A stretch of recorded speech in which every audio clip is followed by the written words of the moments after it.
what's good, y'all? Welcome to my review for this week's episode of JoJo's Bizarre Adventure. Go the way to know. Do not adjust your computer monitors. Your eyes are not playing tricks on you. This, my friends, is new footage of JoJo's Bizarre Adventure. Eyes of Heaven, ladies and gentlemen. Yes, as I said, got the game on sale last week. Played a little something like a few days ago. Get some new footage, and here we are, guys. So yes. Finally! Rejoice, ladies and gentlemen! Rejoice! Anyway, so overall this episode was amazing. Like, it looks like we're micing. It looks like we're gonna finally see what Trish's stand is all about next week. It looks like. So yeah, that should be interesting. This episode overall was fun, crazy shit. Like, I swear to God, JoJo is cursed when it comes to planes. First you have flies, now we have fucking zombie stands practically. But before we jump into JoJo, let me quickly, like last time, talk about episode 2 of Paranoid. So this one was actually completely focused on some new characters. There's one that I like about the OP of Paranoid. It reminds me a lot of the opening of Heavy Rain, or after, you know, the whole thing with Jason, you know, that scene where we see Ethan. He's kind of depressed, has a bit of a beard, and him and his wife are divorced, taking over Sean, you know, well, they're taking over him, and we get this opening where we see a bunch of characters like covered in rain, and we find out that those characters are actually going to play a role into the game itself. That's kind of the vibe I got from the Paranoid Agent OP, where they kind of did something similar, which I liked. But anyway, so this one was on the little kids.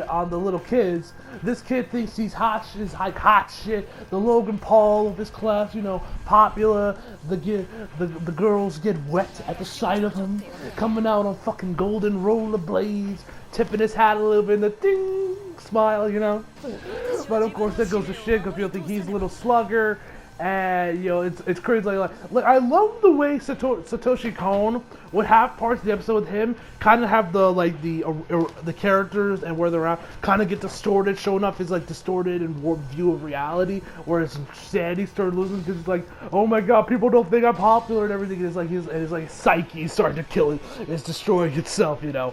That was some really cool stuff. And that episode was just funny, just seeing him be like, how dare you? How dare that pig get more popular than me? As he starts to get turned, like, fuck me. It's just like, am I watching Logan Paul or some shit? But yeah, man, fucking phenomenal episode. Love it. Can't wait for episode 3. Anyway, so let's move on to the episode of JoJo's Bizarre Adventure Golden Wind itself. So we start this episode off. We left over last week with Butorati saying that we're going to the airport and we're going to Sardinia. Now, like you guys mentioned before, I was like, wait, how are they going to do that? You know, with it goes to the boss and everything. Now, this was because I thought they were going to fly, because I hear airport, I'm thinking they're going to fly commercial, you know? But then again, thinking back on that would be pretty stupid of them to try and fly commercial. But we find out they pretty much just stole a private jet, which, I mean, makes sense. You know, that makes much more sense for them to get to Sardinia rather than just trying to them trying their hand at flying commercial, you know, taking their chances with that. So they have this, so they take a private jet. Abakio has Moody Jazz in there, taking care of everything, trying to get the thing to fly. And he's like, wait a minute, dude, how do you even know the pilot previously went to Sardinia? Laurentian asks him while he's also like having little bombers circling around the perimeter to make sure that there's nobody around. He's like, oh, I saw this in a movie that there's like some. I'm just gonna call it like a glorified GPS system inside that you just put it into the computer and it takes you there to it. It's pretty much an autopiloting GPS essentially. That's at least what I got from it. I'm not a fucking pilot. But anyway, after that, we have Laurentian picks up that there's someone outside. After Laurentian before that, he's just like, are you sure you're doing this because you saw this in the movie? Because that's what Box said, oh, I know this because I saw it in the movie. I'm like, bruh. But anyway, so then Laurentian picks up a single, he's like, oh shit, Laurentian, and then he's like, calls out the Mista, tells him there's someone going on, there's someone coming in close. Which there is, there's a guy just kind of like slowly walking towards them, And Misa's like, you're warning him, like, hey man, back the fuck up, walk away, yada yada yada, this, that, and the third. He shoots him in the, but he doesn't listen, shoots him in the knee. He took a bullet in the knee, bullet in the knee, bullet in the knee. Yes, I'm bringing out them old ass memes, those fucking decade old memes.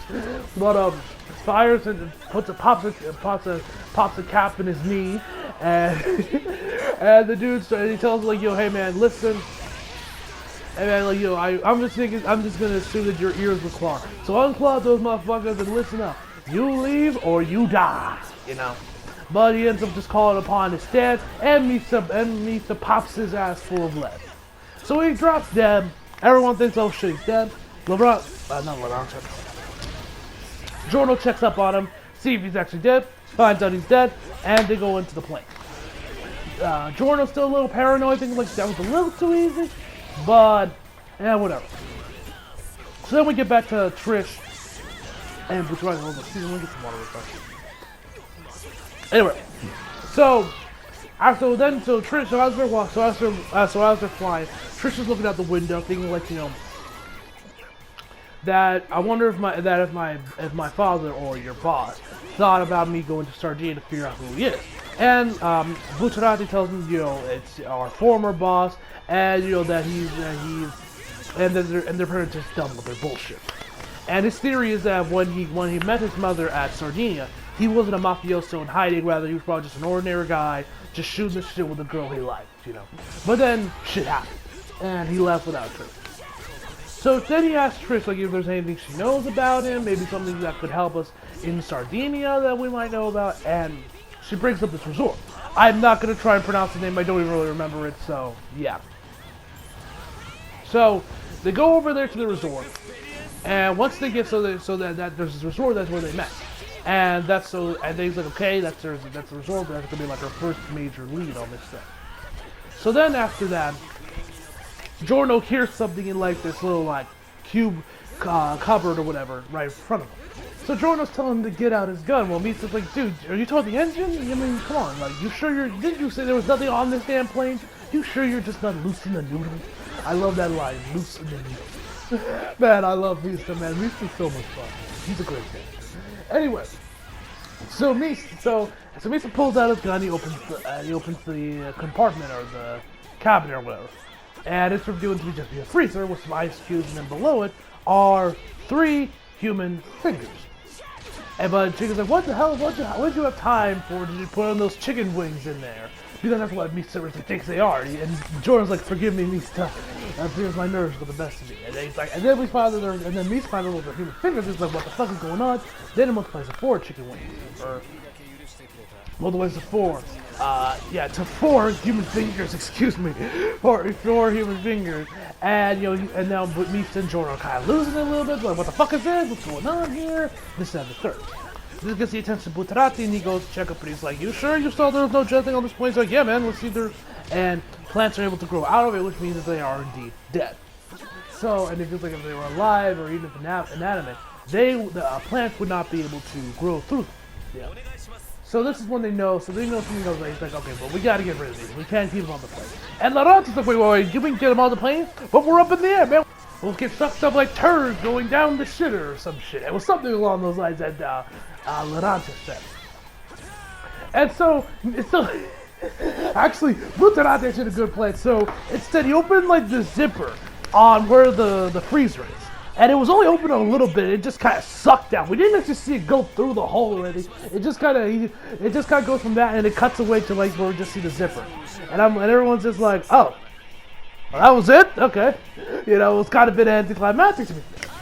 And so after everything is all said and done, after everything's said, Giorno sits back. He lays back and is like, and then he notices something written on the wall, something about pizza. Now from here, all of the text was written in Japan. It was written in Italian. Now I thought that there was no subtitles above it, so I have no idea what the hell it was saying.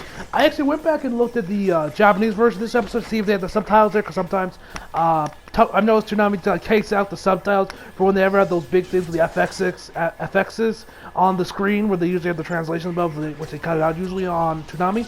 I checked, they didn't have subtitles there too. So you were just sitting there, looking at this Italian being like, okay, what What the fuck are you saying? What the fuck are you saying?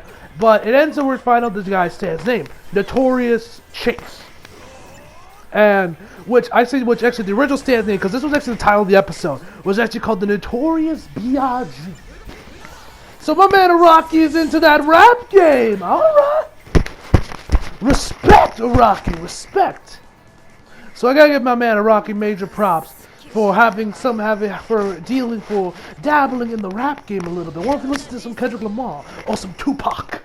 But yeah, Notorious Chase. I think that name actually got fits the Stan a little bit more than the Notorious B.I.G. But that's just me, because it really has nothing really in common with Biggie. When usually all the other sounds, the other Stans usually have something to do with their Stan, like Purple Haze and Purple Smoke, Shining Diamond, and Crazy Diamond, all that shit. They usually have something to do with the Stan name, but this one just doesn't. I think this was just one Rocket just threw in there because Biggie this was still when Biggie was pretty big, I think, or otherwise he was just like he recently died. Anyway, either way, I like that my man Rocky is representing the rap game a bit in Stans. Hopefully one day we see a Stan named Kendrick Lamar or something, or just Kendrick, something along those lines, or J. Cole. I would love if it's J. Cole too. Anyway, so after all that's said and done, he looks around trying to figure out where the hell his Stan is, and then we see this pen by his arm. He rolls up his sleeve, and he sees that there's this piece of flesh or whatever just standing there on his arm with a pen in his hand. And he's like, what the fuck is this thing? What the fuck is this shit? Bro, what's going on here? And then it just kind of starts to eating away at his arm. He tries to get he gets Golden Wind out there to punch it to rip his arm off, but instead his Stan also kind of matches his arm, and that's pretty. And so after we come back for commercial, which I was like, oh shit. But at this point in the episode, I'm like, oh shit's about to go down. What's gonna happen here? This is getting crazy. So then after all things said and done, we got Mista being like, and everyone's like, oh shit, he's dead, because it's not moving, and then they realize that might be a long great Stan, but then JoJo tells him no, it's not that. Forget everything about Stan. Well, the bastard's dead, but it's kind of like a Stan that pretty much lives on its own, where it doesn't need its future. So like I said, it's pretty much a zombie Stan. Like I said, that's why I say Notorious Chase. Feels like it's a better name because it's constant, because it's a notorious chaser, and it will track you down no matter what. That's why I think it fits a little better than Notorious B.I.G. But anyway, that's enough of me talking about Stan names. Anyway. So after that, they think another thing's dead, but it's not, because Mista is holding his pistol. He's like, no, it got me too. He doesn't need to move. And he's saying this as he's casually bleeding out like a fountain on his right side. And I'm like, bruh, how are you saying this so casual while you're bleeding like a fountain? And this thing got 4 out of the 6 bullets, or Sex Pistols, excuse me. So he gets out there. They're trying to figure out what to do next. Laurent tries to move around, but the thing comes to it, and it's moving around like a face hugger, I noticed. And so then it's like Mista and Laurent's like, oh, I just need to keep my distance. Okay, he fires up Little Bomber. Little Bomber takes care of him, and that's that. And well, then he tries to get away from it, but it ends up catching Little Bomber, and then Laurent just starts bleeding out like, yeah! And also, one other thing I forgot to mention, Mista shots off Giorno's arm when it was starting to move around. When he was trying to get rid of it. He's like, bah, bah, bah, bah. I don't know if I mentioned that earlier, but in case I didn't. So after he takes out Laurent, everyone's like, oh shit, what's gonna happen? Because all that's left is Giorno, Trish, and Butarati. Butarati tells Trish to run into the closet and close the door and just run to it. But the thing starts to follow her too. And Giorno's trying to figure out how this thing actually operates and what makes it tick. How does this thing track its prey? And while it's starting to make a beeline towards Trish, he just starts punching randomly, and then it comes running to his other arm, the one that hasn't been, cut off, severed. And then it realizes that its thing tracks by movement. It's like those, well, not exactly like those, but it's like those, those brain zombies that were a pain in the ass in Resident Evil 2 Remake? Yeah, those guys. I forget their name. Their name is slipping my mind. Leechers were they? I don't know. I don't remember. You can see their brains and everything. Their names are slipping my mind for whatever reason. But anyway, it's kind of like that, but instead of sound, it's movement. So it reminds me a lot of those monsters in the A Quiet Place movies as well. It's kind of similar to that. Anyway, let me compare this to horror movies. So while it starts to fail, he's like, okay, I just need to get this thing off my arm, get it off the plane, we can get Sardinia. So what he does is he breaks the window and pretty much tries to cut his arm off like the broken glass. And Butterati's pleading with him, "Don't do it, Giorno, don't do it. I'll take care of it. Just give it to me." And he's like, "Sorry." And he severs his other arm. So now the man's completely armless as his arm's flailing out into the. He falls down. Butterati puts like this thing on top of like the window, and he just screams out, "Giorno!" as he's holding him in his arms. And he's not down. He's not the fuck down. Everyone else is down. And Giorno's like, and Butterati's like, "This is all my fault. I brought my team. I ignored everything." Trish tells like no one could have foreseen this happening. Yada yada yada. I'm gonna go tell Bacchio what's going on. So he tells Bacchio, and then we get a little alone time with Trish, and you know what I'm saying?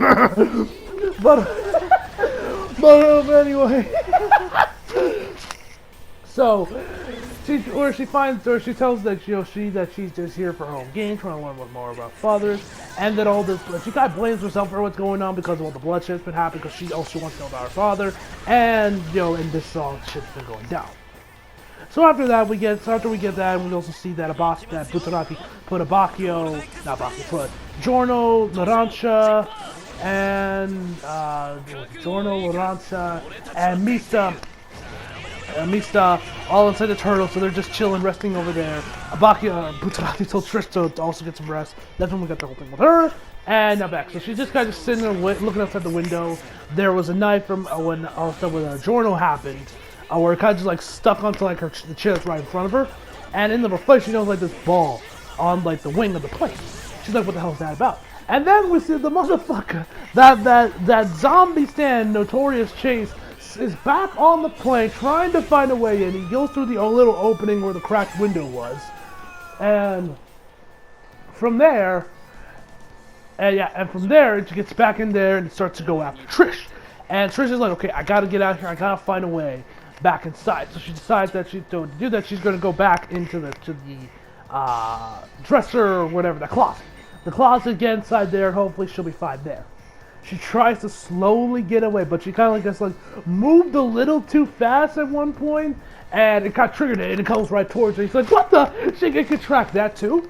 So she kind of stands for a while. It's just kind of like moving around before it turns around, goes in a direction.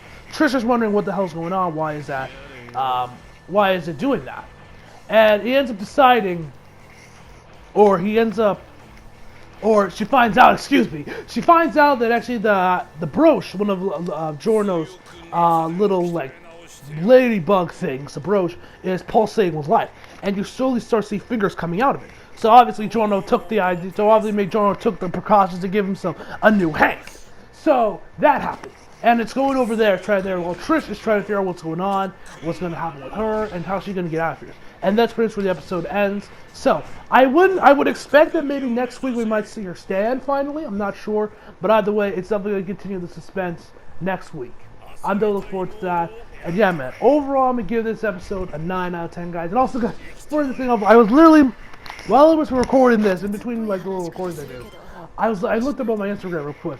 And I'm following Aunt's English voice actress, and I've scrolled through it, and she does a post like, "Oh, I'm streaming Persona 5 Royal, by the way." And you know what I noticed? She's legit wearing an Undisputed Era shirt, which I low-key started marking out low because when I look at, because I was shocked to find out she likes wrestling, because I knew she liked Kingdom Hearts, but she did come from the kind of that would watch wrestling, especially NXT. So that was kind of cool. I'll probably actually start watching her stream after I'm done recording this to see if she or anyone else mentions anything about NXT or AEW. Anyway, enough of that, guys. So anyway, hope you enjoyed the video. Leave a like if you did, subscribe if you're new, follow me on Instagram, Twitter, flag links in the description box below, and as always, come back for more. See you guys next time.